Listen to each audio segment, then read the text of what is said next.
Alright, everybody, welcome in. It's time for some chess. So this is a game I played a few days ago, and I wanted to showcase it for two reasons. Number one, the opening, and number two, the end game. So the opening started off with a pretty typical e4, e5, but then my opponent went to what's called the Vienna game. The Vienna game, the only thing I know about it is it's kind of like the Italian, except you're using the other knight instead.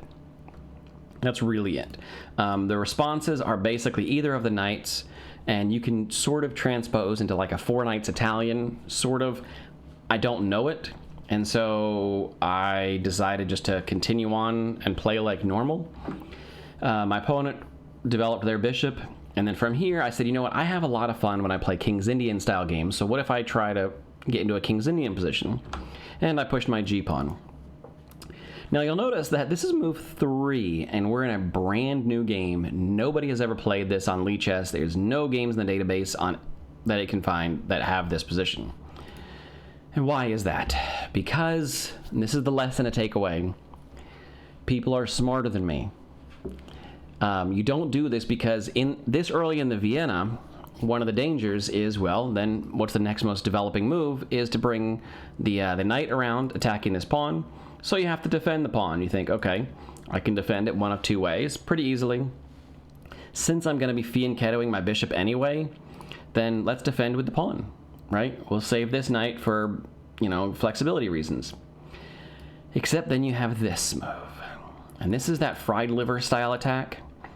And notice we are still a full turn away from castling, so our rook is not going to be able to defend this pawn. We have two attackers, we only have one defender, and it's the king. We can't there's physically no way to get another defender on this pawn. And even if you were to stick a bishop here to try to intercept, then you just drop material. All with tempo. So either you get forked, or you get checked, and you have to move, and your position starts to fall apart. So this is why nobody in their right mind would play g6 this early in a Vienna. You have to do some other things. Now, I don't know what those other things are. I haven't studied it yet, but that's something to keep in mind. If you're playing the Vienna, do not force this. Now, I was fortunate enough that my opponent didn't see this and decided that it wasn't worth his time to calculate it. And so they decided to just continue developing. Standard developing move, I made a standard developing move. And then from here on out, we just had some normal developing positions.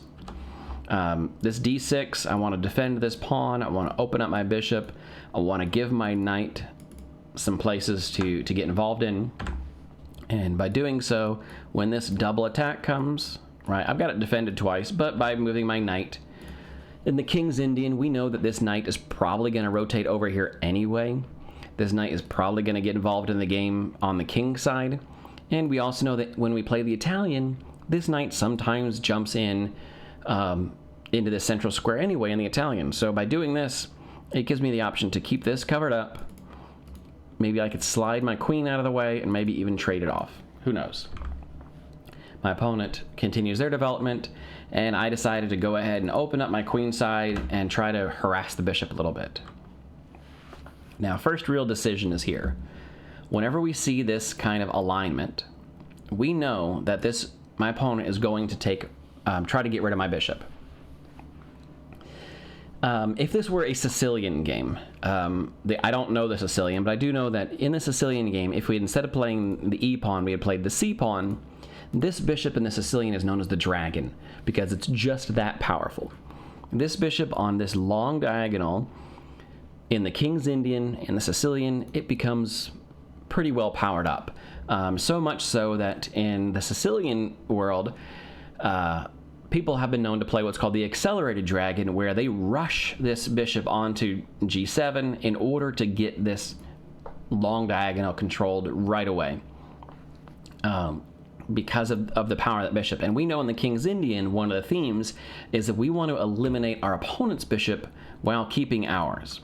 So when I saw this battery, one of the things we talked about is if we have to, we can retreat our bishop, but we don't want to leave our rook hanging. So I simply slid my rook over, and we are all in good shape. At this point in time, my opponent changed tactics maybe. I don't know exactly what their plan was, but decided to take the knight instead of the bishop.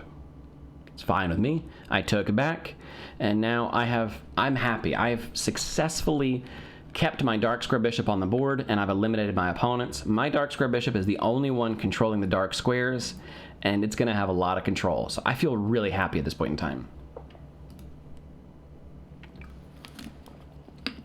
So now we continue. So I continue with my harassment of the light square bishop. My opponent simply retreats it. This move I'm not happy about. It's not a mistake. I'm just not happy about it. In some of the King's Indian games, if the center gets completely shut down, we can use either the E pawn, the F pawn, and in some cases the C pawn to bust open lines of attack. I decided to use the C pawn to, I don't know what, to bust open what? There's nothing here to bust open. And if I continue to bust opening, well, that's all covered. So I'm not really busting open anything. So I don't know why I made this move. I think I just didn't have a better move at the time. So I'm not happy with myself, but whatever. Here comes that double attack. Now, in those fried liver kind of attacks, we typically have our rook here, and our rook is playing defense. Well, in this case, I have another rook. So I decided to use my other rook to slide up and use that as a way to defend. Plus, with the option down the road of maybe just doubling up, right? It's possible the e-file comes open in a lot of these games where you're going to push the f pawn and bust open some lines, and maybe the e-file comes open, maybe the f-file comes open, and I'm ready to get in if these trades do happen. I'm ready to get my rook there. Eventually, I'll bring my other rook back, or maybe I'll just have my rooks lined up here, and I'll control both center files. Who knows? But I felt pretty happy with this move. What I didn't anticipate was my boneheaded move, the next one. So my opponent gives me one tempo. And what do I decide to do with that tempo? I see an alignment issue. And I think to myself, Joe, if you were to stick a bishop on there and attack that alignment issue, you have not only pinned the knight, so the knight can't move, you've trapped the queen because the queen is now forced to defend the knight. Pretty genius, right? It's pretty dumb, actually. It's insanely dumb, and it basically could almost lose me the game on the spot. Notice that my opponent can't move their knight, can they? Oh wait, they can, because their knight attack comes with an immediate attack on my queen. And if all we do is just trade queens, then my opponent is up a pawn. So yeah, real smart, Joe. More importantly, even if we trade queens, my opponent's, I can't even take his knight at the end of that line. Because it comes with, watch, this is what happened over the game. Even if my opponent takes, I would love to take back, but I can't because it's discovered check. That's why when we play the Italian game, this bishop is so powerful. That's why. This is one of the reasons that a lot of people like to play the Sicilian, because this pawn would not have been pushed so high, and you can just happily dunk it here on, and so this attack would never have allowed this discovered check. It just wouldn't have happened. We would have had this pawn sitting back here on e6 instead of e5, and this knight attack would not have worked as well. So at this point in time, notice I can't even block with the rook because he has two attackers on that square and I have one defender, so I have to move my king. Thankfully, at this point in time, my opponent blunders. Pretty big blunder. His knight is hanging. He probably wants to retreat with his knight, except he decides to go ahead and attack my bishop first. You think, easy peasy. I pick up the knight, he picks up my bishop. Except I have, and the knight is still hanging. So now I'm up a piece, and if you think about it, the position's exactly the same. My bishop's still hanging, his knight's still hanging, except I'm up a full piece. So now my opponent tries to save his knight, and I make the genius of all genius moves. Are you ready? Here we go. So let's calculate, where can this knight go? Can't go there, can't go there, can't go there, it's covered. Can't go there, can't go there, can't go there. It's attacking my rook, so I gotta move my rook out of the way. you know, if I keep my rook anywhere on the 7th row, can't go there either. The only place he could go would be to this b8 square. So as long as I keep my rook on the 7th row, my opponent's knight is forced to go to b8. What can I do with that? Well, what if I just stick my rook here on b7, and then the knight is truly trapped? Or is it? It's not trapped. Because, oh yeah, my bishop's hanging, and that's what was guarding that square. So my one more move that I need to make to attack the knight escapes. So instead of being up a piece, we're back to even, except I'm still down a pawn, and my position is a mess. And if we flip the board, look at how good white's position is. Okay, yeah, so these pawns are a little messed up. This knight is not great, but is it so bad? Knights on the rim are dim, right? Knights on the edge are dead. But it's not so bad. There is no pawn to get rid of it. There's no dark square bishop to get rid of it. The only way black is going to get rid of this knight is if he spends a lot of time rotating the knight. Jeez. Is there an easier way to do this? Let's see, maybe move the bishop.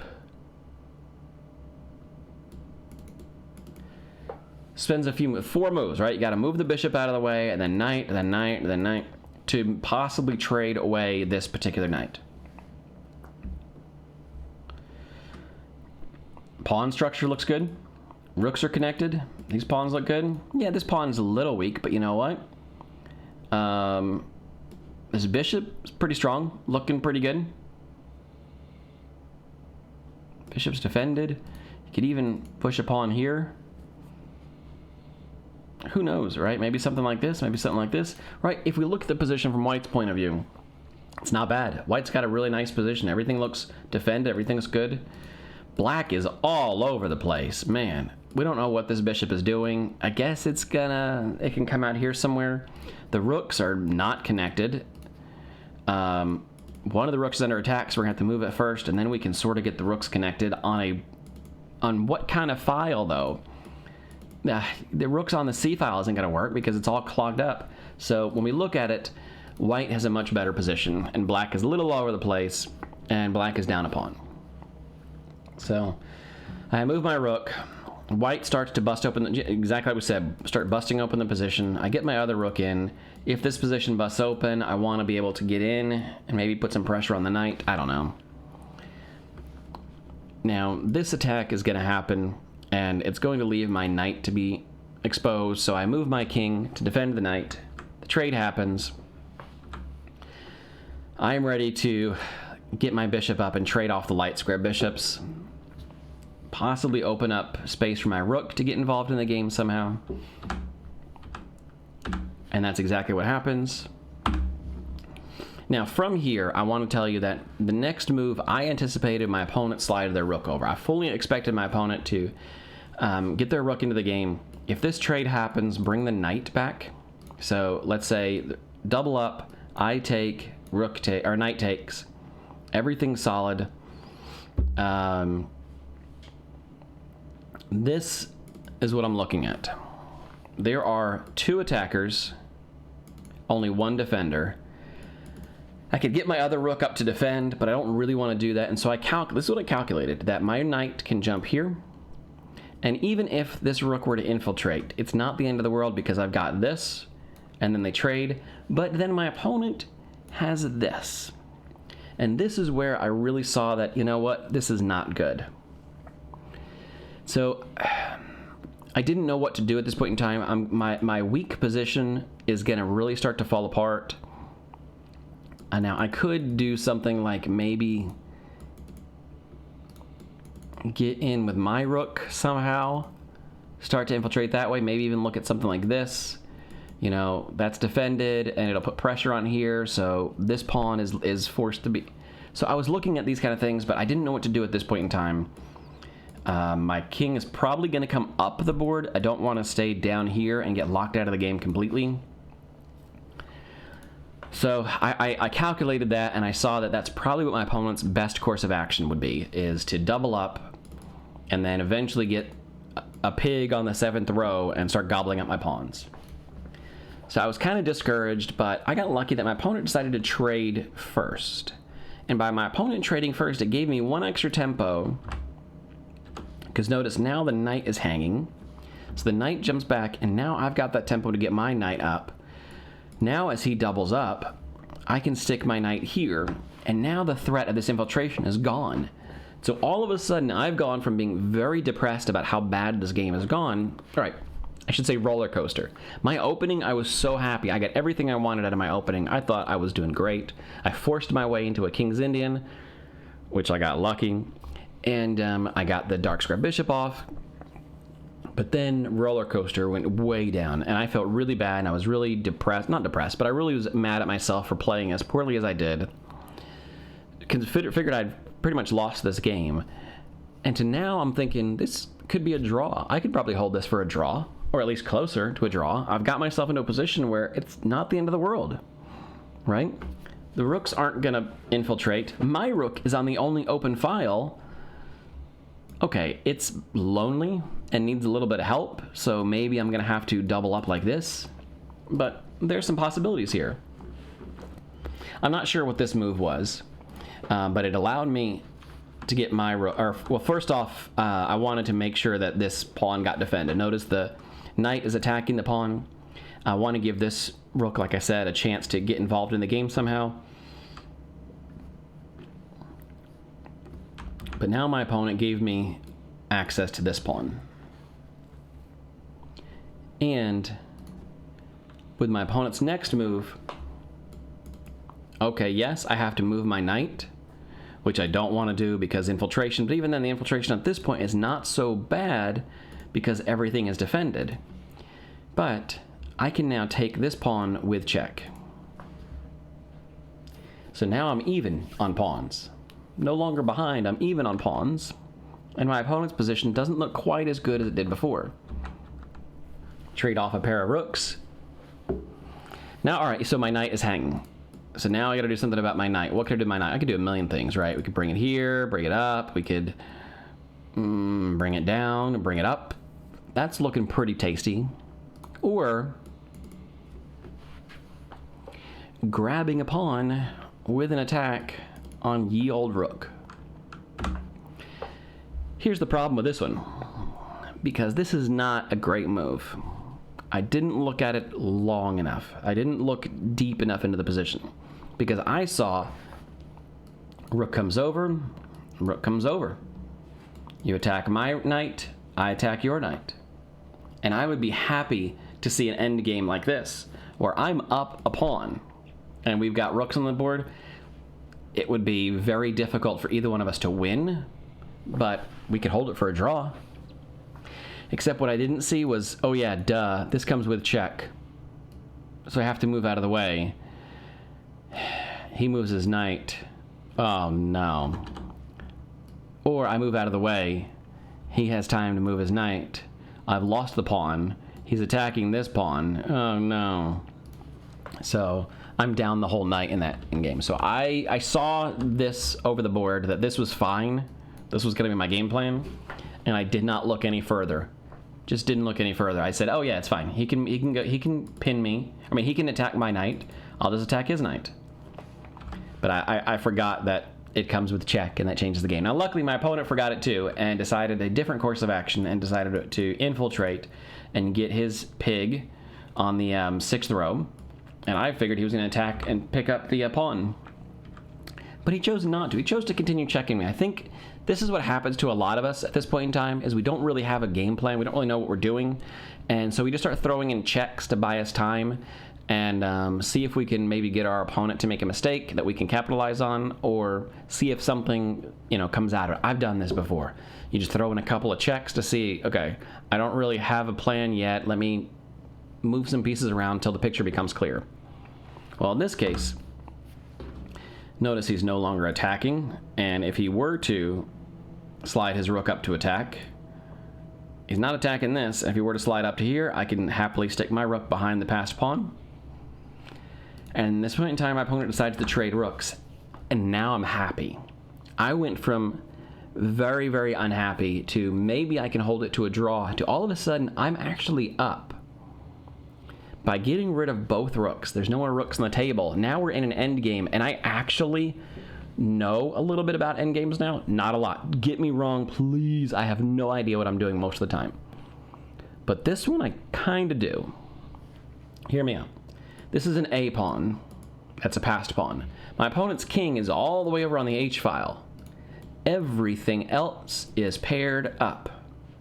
So the game is about the A pawn, and if we count 1, 2, 3, 4, 5, 6, 2, 3, 4, 5, 6, here is the queening square, or the promotion square. My opponent's king is outside the promotion square.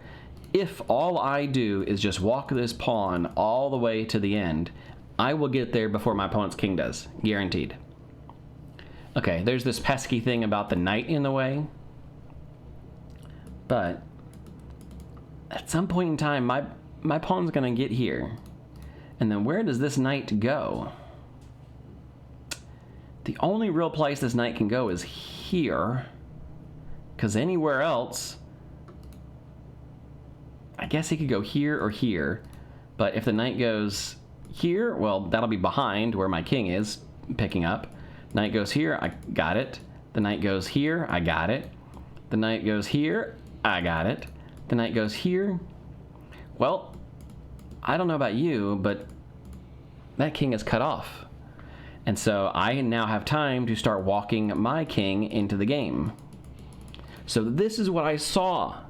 I saw this, that look, I can just start pushing this pawn, and then the knight's trapped, and the knight has to go somewhere. I can also get my king involved into the game, and I can start walking my king up. And that's what we do. We go into a king move, king move, king move, start pushing the pawn. He's attacking my knight. Oh no. Let's move the knight out of the way. Comes with tempo. I am now attacking his knight. Now we get to this point. All right, so my opponent has gotten his king into a very good position. This is a good position for the king. It is cutting off my king completely. Except that I still have a knight. And I looked at this, right? I looked at this position, and I saw that, okay, my opponent is going to take that pawn. I still have a passed pawn, and so this is still going to be very good for black. There's enough pawns over here that there's not going to be a stalemate, and so I'm going to have a chance to push my king up. And you know what?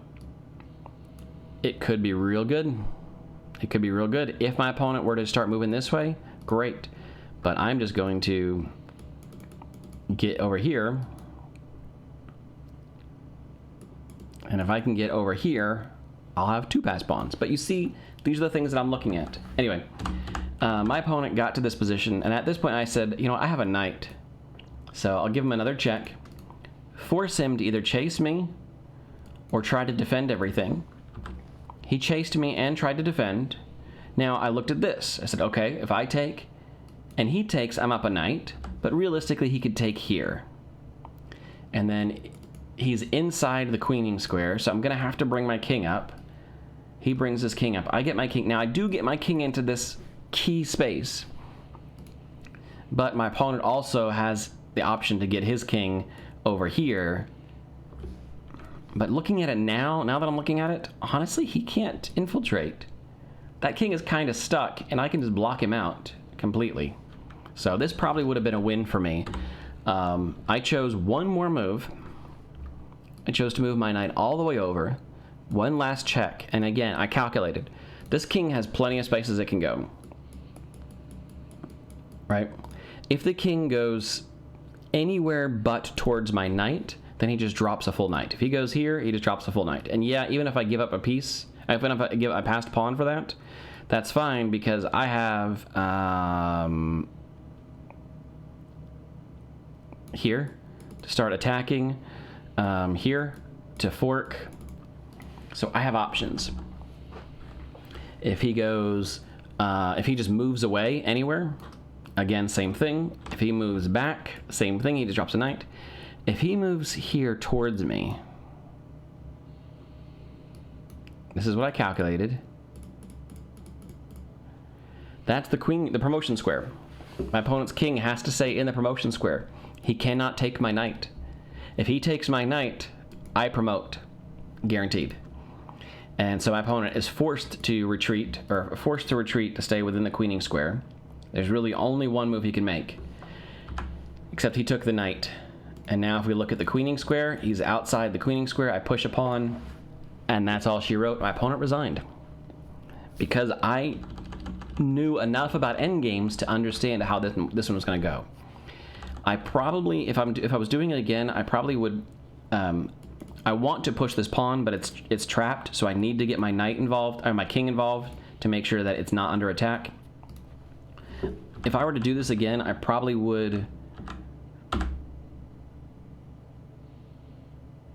right here, decide that this was better to go ahead and capture, because if my opponent captures this way, I get into the key square, and I can defend both of these passed pawns, keep my opponent's king out of the way, and I can even pick up this one eventually.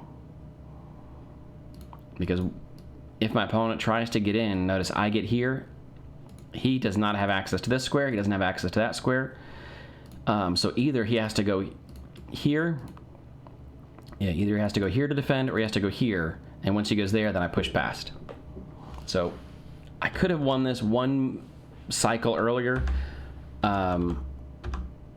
but by going with the one more knight move, taking this knight all the way, and it just so happens as this was worked in this particular game, it drives the king all the way to the center of the board, and this pawn just walks up. And in this case, I can even take, and then I walk up.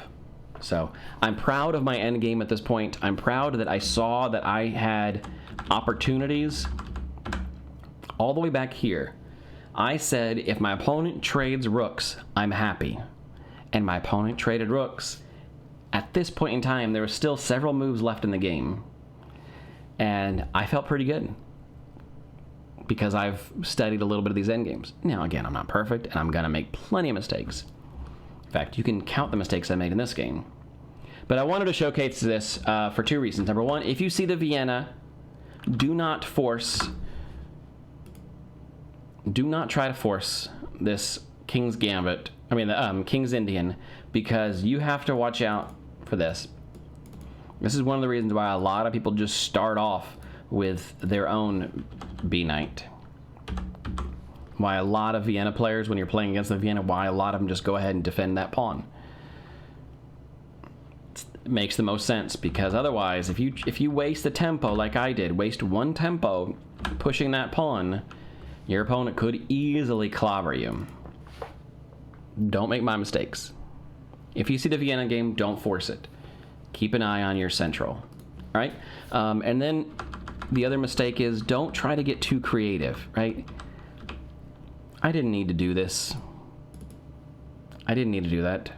I knew I was never going to trade my dark square bishop for a knight. I knew I wasn't going to do that. So what I needed to do was I needed to get rid of this bishop, get rid of this pin, get another rook involved, do something. Even a queen up would have been fine, because then that doesn't come with an attack on the queen at least.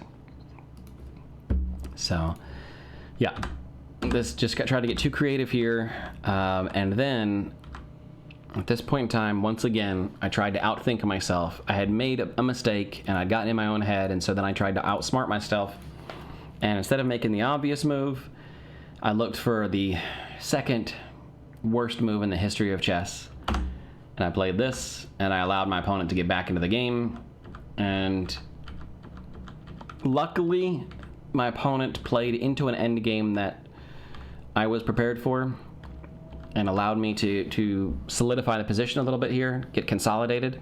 So I was very lucky that that happened, and then even start making some moves. So I got lucky, but sometimes you need a little luck, right? At this level, we need a little bit of luck. So you can see my rating down here, 1560 something. It's not great lately. I've been struggling with losing games. I got lucky this time. So thanks for watching. I'll catch you guys next time. Bye.